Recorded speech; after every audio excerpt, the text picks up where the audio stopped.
보수를 지향하는 국민의힘의 투표권이 있는 세대 중에서 가장 진보적인 세대가 민주당을 지지하지 않았다라는 겁니다. 그것도 역시 2030 세대가 예.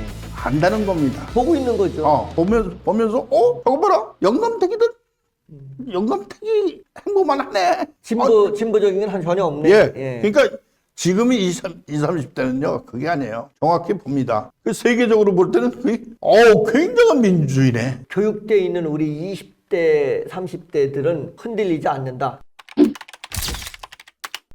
자, 오늘 제가 그 20대에서 말이에요. 더불어민주당과 국민의힘의 그 지지율 차이가 11%나 났다고 합니다. 국민의힘이 11% 높다고 해요. 이 점은 어떻게 보고 계십니까? 20, 30대의 심리가 그전 같지 않다는 얘기입니다. 안규령이라는 앵커 출신 대변인이 있어요. 12월 3일 날 겸사 때 있던 날 행동이 전 세계에 알려졌습니다. 사진 한 장이. 안규령 씨가 계엄군 총구를 맞고 부끄럽지 않습니까? 딱 이 한마디에 안규령 비정규직 앵커 출신입니다.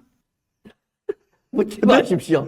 그런데 비정규직 앵커 그러니까 막 웃으시는데 그런데 나를 보고 웃으십니까? 그런데 그이가 뭐를 시사하냐면은 지금 2030 세대는 가만히 있어 그런 말 안 듣습니다. 그렇게 표현을 하겠습니다. 정리해 보면 교육돼 있는 우리 20대, 30대들은 흔들리지 않는다. 자의적으로 생각을 한다. 그런 사람들이 많은 거죠. 20, 30대가 부모가 이것은 이렇다. 이 얘기를 안 믿는다는 거예요. 그렇게 우리들이 얘기할 때는 싸가지가 없는 거지만 세계적으로 볼 때는 그게 굉장한 민주주의네. 총구 앞에서 앵커 출신이 비정규직이.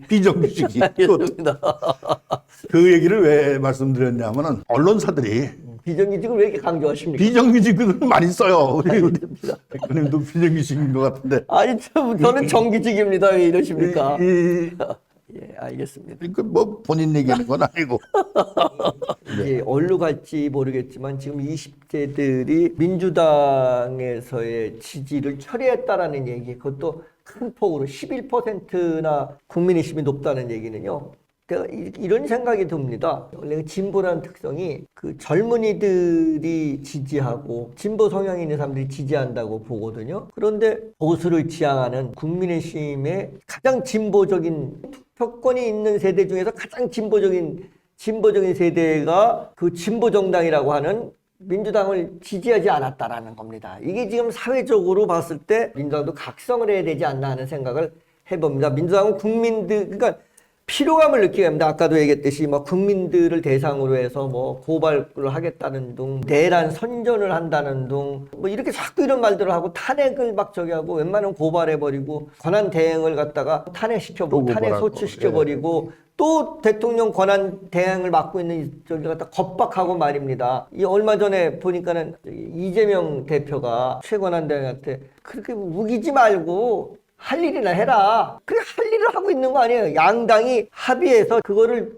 올려줘라. 그렇게 단독 처리하지 말고 이렇게 얘기하고 거부권도 있는 거란 말이에요. 거부권이. 근데 있는 거부권에서 거부권을 하지 않고 유예시키면서 양당이 합의하세요라고 한다고 하면 그건 충분히 권한대행이 자기의 그 일을 하고 있는데 겁박을 하는 거예요. 제1야당 정당의 대표가 겁박을 하는 겁니다. 거기다가 주변에 있는 국회의원들은 또 탄핵한다 말 안 들으면 이따오 소리 막 해대고 말입니다. 이거 되겠습니까? 이거? 제가 볼 때는 그 부분에서도 그것도 역시 2030 세대가 안다는 겁니다. 보고 있는 거죠. 보면서 저거 봐라, 영감택이든 영감택이 행보만 하네. 진보적인 건 전혀 없네. 그러니까 지금이 20, 30대는요 그게 아니에요. 정확히 봅니다. 그래서 어쨌든 간에 이렇게 이제 지지율이 좀 20대 지지율이 돌아서고 국민적 지지율이 이렇게 올라서서 지지율 격차율이 없습니다. 맨 처음에 그 대통령이 바로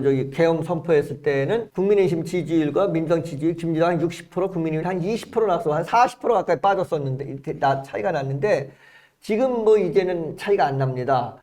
그러니까 이렇게 하니까 언론들이 말이에요.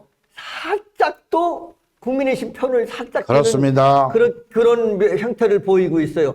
이 점은 어떻게 보십니까? 요즘에 언론사들이 굉장히 어렵다고 합니다. 특히나 광고 수주가 어려운데 일반 지상파들하고 종편 7조 원 시장이 지금 3조 원대로 감축을 했어요. 됐답니다.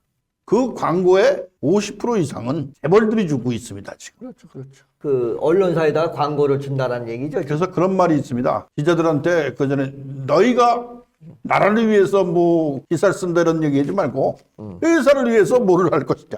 회사의 광고 수익을 위해서 무엇을 할 것이냐. 언론이라는 것이 우리가 사회 등불이라고 합니다. 등불. 언론을 우리가 사회 등불이라고 하는데 왜 어두운 것을 비춰서 밝혀서 그 어두운 곳에 잘못된 것을 고쳐나가게 하는 것을 하는 역할이다. 등불이 그 어두운 곳에 잘못된 것을 고칠 수는 없지만 비춰줌으로써 밝혀짐으로써 그게 사람들이 고칠 수 있게끔 만들어주는 것이 등불의 역할인데 그렇습니다. 이게 자본의 논리에 의해서 이제 등불은 이제 필요한 데만 켜지는 그런 등불이 됐네요. 필요한 데만 켜지는 등불이. 그런 부분이 많습니다. 알겠습니다. 다 그렇다는 것은 아니고. 알겠습니다. 저도 언론인의 한 사람으로서 또 우리 정재영 국장께서도 언론인의 한 사람으로서 시청자 여러분들에게 죄송하다는 말씀을 전해드립니다.